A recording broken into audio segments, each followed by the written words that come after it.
welcome back to my channel. So I was thinking of doing like a small little audiobook video. So, I'm going to read the book called Desk 88. 8 Progressive Senators Who Changed America. Written by semi-progressive Senator Sherrod Brown from the U.S. Senator from Ohio.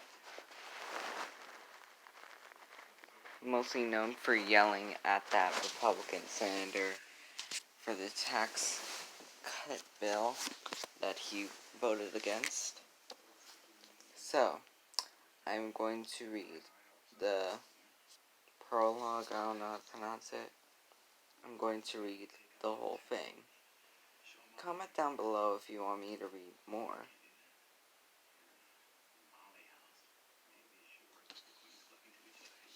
If you do, I'll do it. If you don't want it, I don't have to do it. So let's get started. First, let me read the introduction. Since his election in 2006, that's the year I was born, Sherrod Brown of Ohio had sat on the Senate floor at the mahogany desk with a proud history. In Desk 88, he tells the story of 8 senators seated there before him, revealing how each, whatever their flaws, made a decisive contribution to create more and just America. These singular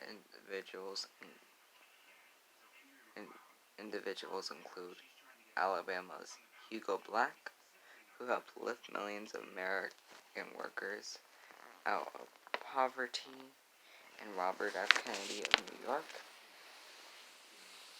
whose eyes were open and hungry.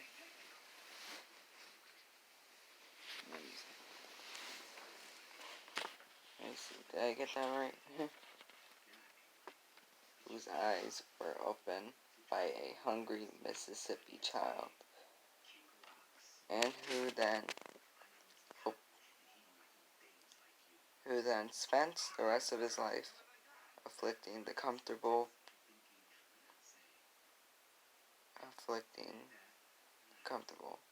Brown also receives forgotten figures such as Ohio Glenn Taylor, a singing cowboy who taught self-economics and stood up to segregationists, and offers new insight to South Dakotan George McGovern. He's the guy who ran against Richard Nixon, who fought to feed the world's poor even while beset by personal political calamities. Together, these 8 portraits and political courage include Herbert Lehman of New York, Al Gore, Senator of Tennessee, Theodore Francis Green of Rhode Island, William Proxy of Wisconsin, amount of sweeping chronicles of the triumphs, failures of the progressive ideas over the past centuries, concerning pushes in the 1910s, 30s, and 60s, intermediately since politicians and the public have successfully fought against entrenched special interests and further the cause of economic and racial fairness. Today, advances are imperiled as employers shrink their responsibilities to employees, and the U.S. president gives a cover to bigotry. But Brown insists the progressive idea is not dead. In recalling his own career, Sanders dramatized the hard work, high ideas that are required to rejuvenate social contract and create a new era which we honor the dignity of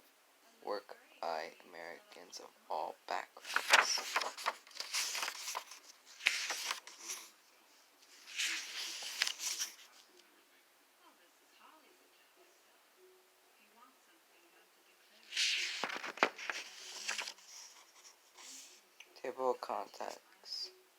Prologue. Origins of Desk 88. Page 3.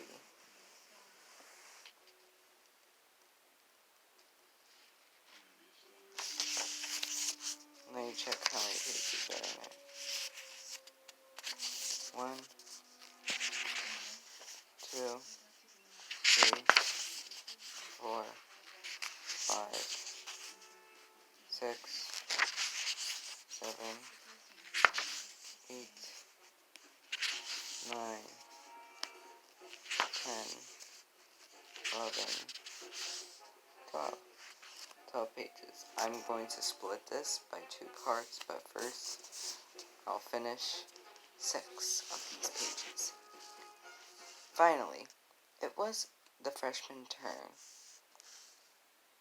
10 of us, 10 of 9 Democrats and 1 Republican, wandered around the big hall, surveying where they might sit. We talked about locations, which rows to sit in, whom to sit next to, which desk was closest to the front of it. Was it all perhaps a bit too reminiscent of high school? Suddenly, it occurred to me. There were no bad places to sit, no pillars to sit behind, no abstract views. We were on the floor of the United States Senate. At freshman orientation a couple months earlier, senior senators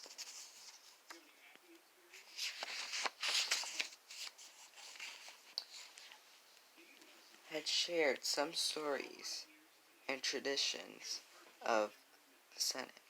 One of those traditions, reminiscent of middle school, is most senators at some point in their careers carved the name in the drawers of their desk in the Senate chamber.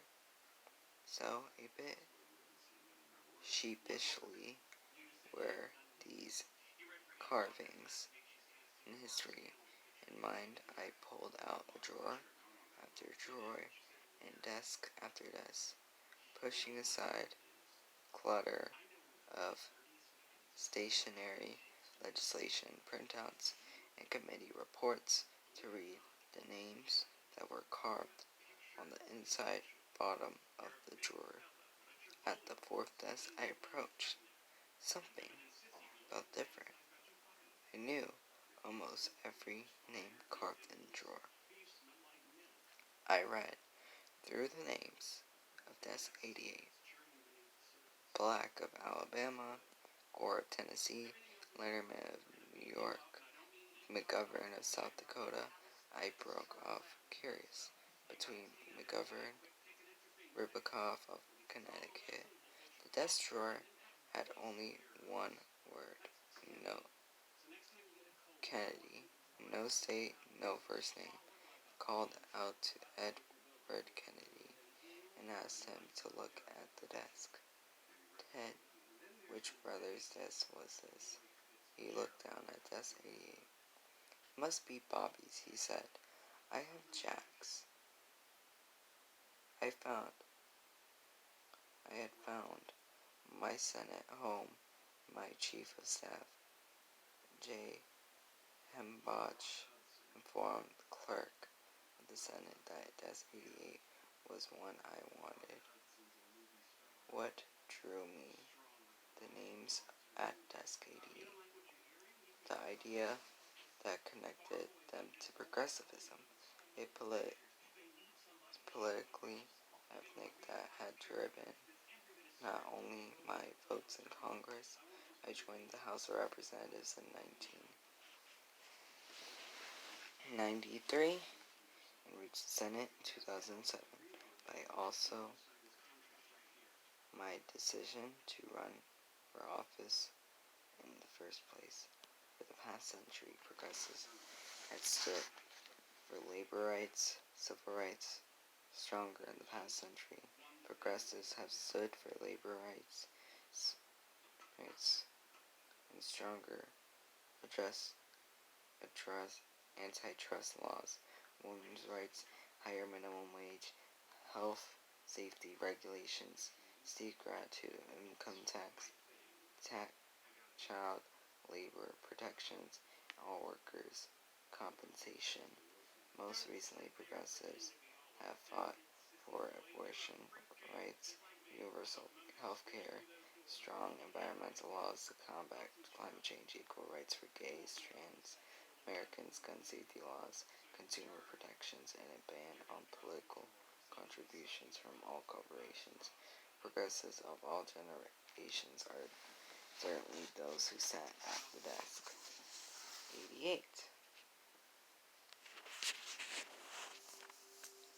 88 shared a revision at unjust and wage inequality and wealth disparity. Both progressives are bound together by a deep respect for dignity of work and totally were fundamental religious feelings that recognize the equality of brotherhood of man. Progressives typically share a common expression of concentrated power, especially private power. Some who sat at desk 88 played crucial roles when country was in the midst of progressive times.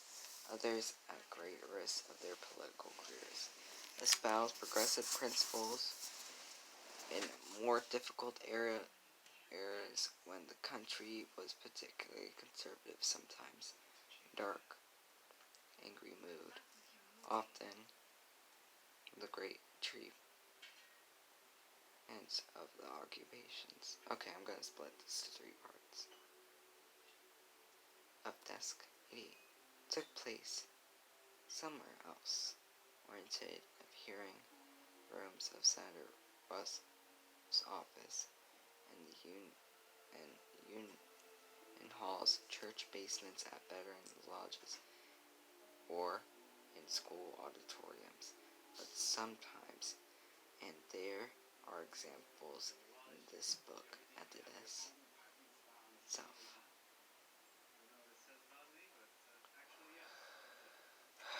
But sometimes there are examples in this book at the desk itself for a witness to turn point in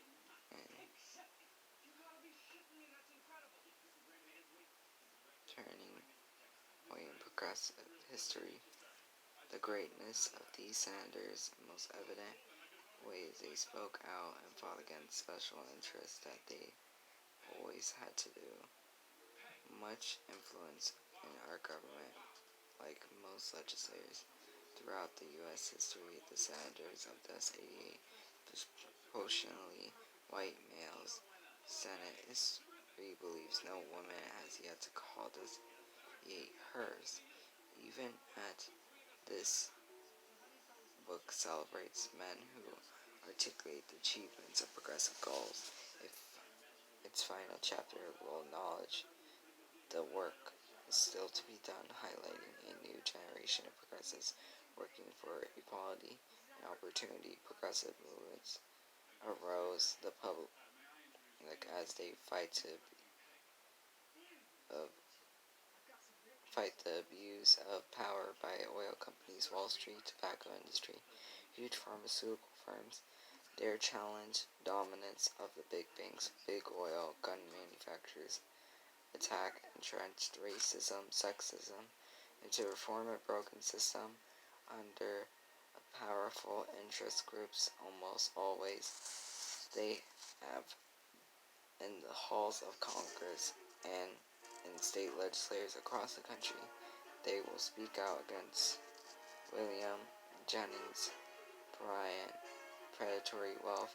Fundamentally, progressives want America when they're voiceless.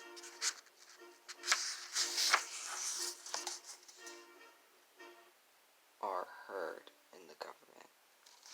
To be continued. Desk 88, page 6. Thanks for watching. Like, share, and subscribe.